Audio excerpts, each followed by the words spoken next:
Remember Battle of the Planets? That epic space opera with G-Force defending Earth in their badass Berg costumes. Here's the thing. What you watched as a kid was a heavily censored remix of a Japanese show called Gatchaman.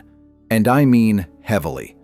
Deaths erased, characters rewritten, entire storylines deleted. Today, we're counting down 10 facts about what the original show really was, before American TV got its hands on it. Trust me, number 3 is going to blow your mind. Let's start with number 10. We've gathered some of the top scientific minds in the world on our quest to quickly develop non-polluting energy sources. Number 10. Your commander had his job stolen by a robot.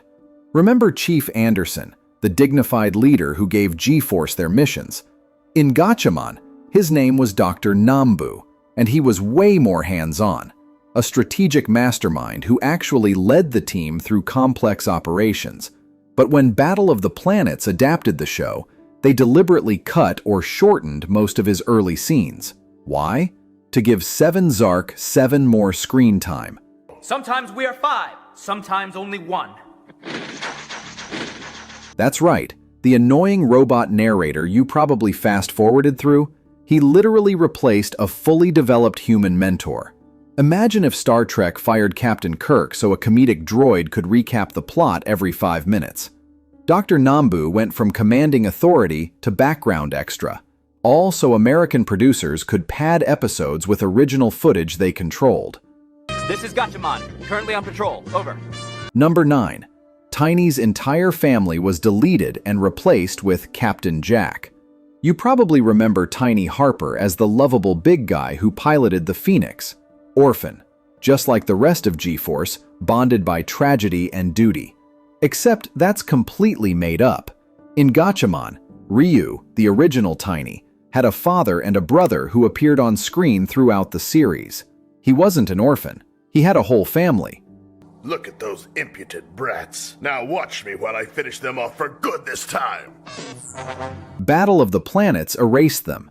His father was rewritten as an unrelated acquaintance named Captain Jack. His brother became a random character with no family ties. Why the change? American producers wanted every team member to share the same tragic orphan backstory. Easier to market, simpler to explain. So they just deleted Ryu's family from existence. And he wasn't the only one who lost his past. Science Ninja Technique Firebird, activate! Huh? Number 8. Jason's tragic backstory episode? Never aired in America. Jason was the hot-headed condor, the team's rebel with a chip on his shoulder. You knew he was an orphan, but did you ever wonder why he was so angry? In Gatchaman, there's an entire episode dedicated to Joe Asakura's backstory, a devastating origin story that explains his rage, his pain, and his drive for vengeance. It's the emotional anchor of his entire character. Battle of the Planets never aired it. That episode was cut from the US adaptation completely. So Jason lost the one story that made him make sense. American viewers just got angry orphan guy with zero context. It's like showing Empire Strikes Back, but cutting the scene where Vader reveals he's Luke's father. You lose the entire reason the character exists. Joe's tragedy defined him. Jason just seemed moody, and the backstory massacre didn't stop there. You are not going. Huh? We're going after stolen uranium, Jinpei. It's much too dangerous for you. Number 7. They literally rewrote death as going to space paradise. Remember Romina and Julia? Probably not, because their story got butchered beyond recognition. In Gatchaman, these two characters die together in a mutual act of self-sacrifice, one of the show's most emotionally devastating moments. Battle of the Planets couldn't have that, so they edited the deaths down to the characters just vanishing from the screen. The monster robot pride of Galactor.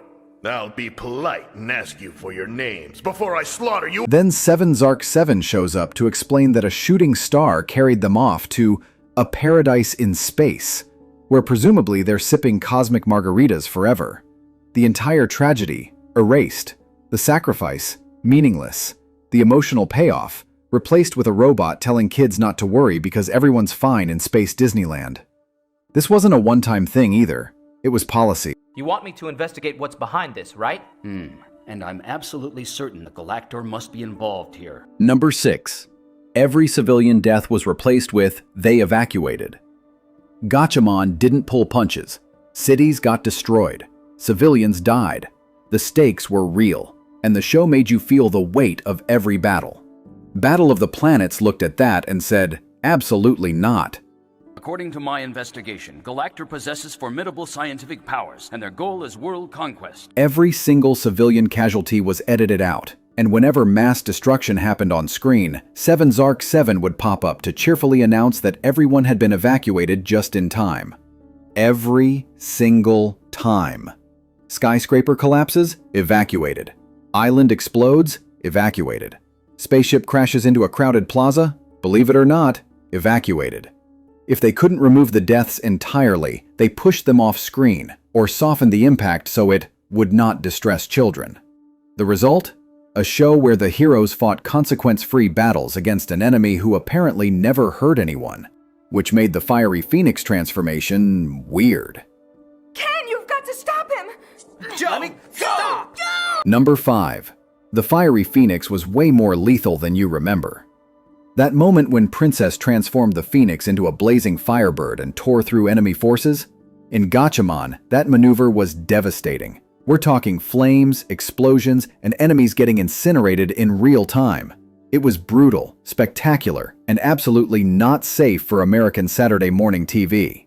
So Battle of the Planets cut the impact shots. They removed the fire, the destruction, the aftermath. And when they couldn't edit around it, 7 Zark 7 would explain that the burning wreckage was just robots, or that everyone had, you guessed it, evacuated.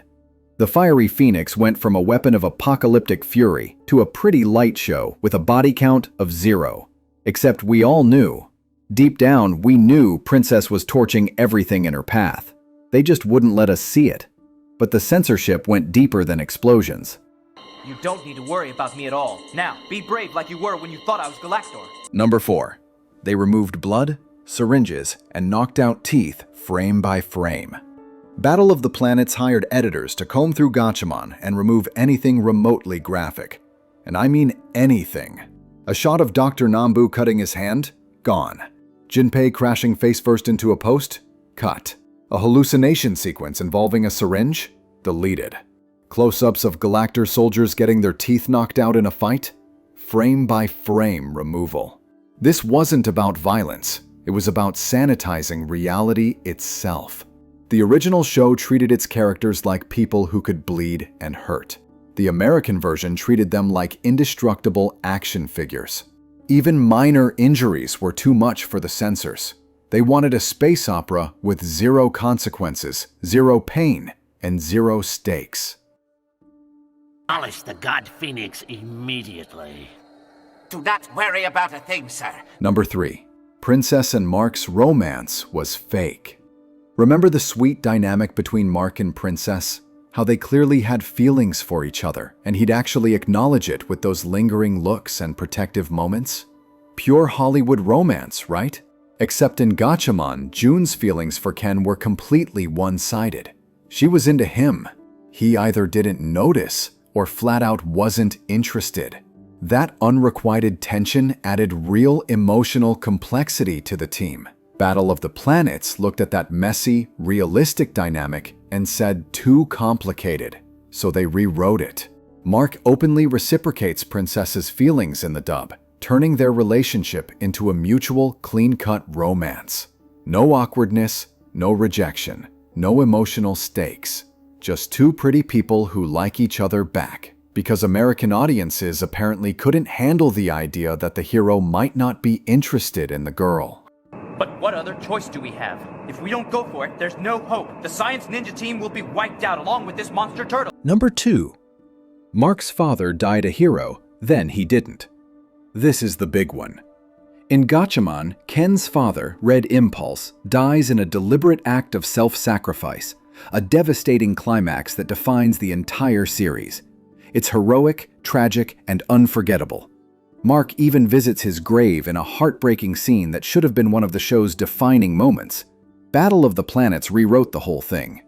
Colonel Cronus, Mark's dad, ejects at the last minute and survives. The death scene? Gone. The sacrifice? Erased. And that graveside scene where Mark mourns his father? Redubbed so he's visiting the grave of an older brother instead. They literally changed who died so they wouldn't have to show a parent's death on TV. Imagine watching The Lion King, except Mufasa survives the stampede, and Simba's crying over his cousin. Wildebeest, and he tried to save me. It was an accident. I didn't mean for it to happen. That's what they did. They took the emotional core of the show and deleted it because it was too sad for kids. And if you think that's the wildest thing they changed, Please forgive me. I had no idea that you were Gatchaman. It's okay, now you know. More importantly, look out there. Number 1. Only 85 episodes exist. 52 were just filler.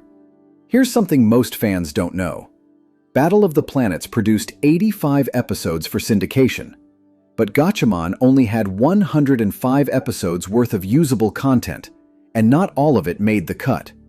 After heavy editing, violence removal, and storyline changes, American producers only had enough material for about 33 episodes of actual plot. So they made up the rest. New footage, 7 Zark 7 segments, recaps, filler. Roughly 52 episodes worth of padding to hit that magic syndication number. More than half the show you watched was invented content designed to stretch Gatchaman as far as possible. And here's the kicker. Even with all that filler, only 38 of those 85 episodes ever made it to official US DVD releases. More than half the series gone, unavailable, lost to time. But wait, there's one more thing. Blasting him with a bird missile. Wait! Get out of my way. Ryu, bring us up close to the monster. Bonus fact: 4 secret episodes restored everything. In the early days of Battle of the Planets syndication, 4 episodes aired in rare alternate versions that restored much of the censored violence and even brought back the original Gatchaman music. These cuts were closer to the Japanese original, grittier, bloodier, and way more intense. Most fans never saw them. They aired once, maybe twice, in select markets, and then vanished. If you happened to catch one, you witnessed a glimpse of what Gatchaman really was. A serious sci-fi epic, not a kid-friendly space romp. Those 4 episodes prove that someone, somewhere, knew exactly what they were cutting and how much it mattered. So there you have it. The show you loved as a kid was a heavily rewritten, censored shadow of Gatchaman, a darker, more complex series that trusted its audience with real stakes, real consequences, and real emotion. Deaths became disappearances. Heroes lost their families. Entire arcs vanished to make room for a chatty robot. Until next time, G-Force, transmute. In the nick of time, the intense heat melted the door of the Turtle King, and the God Phoenix soared into the sky.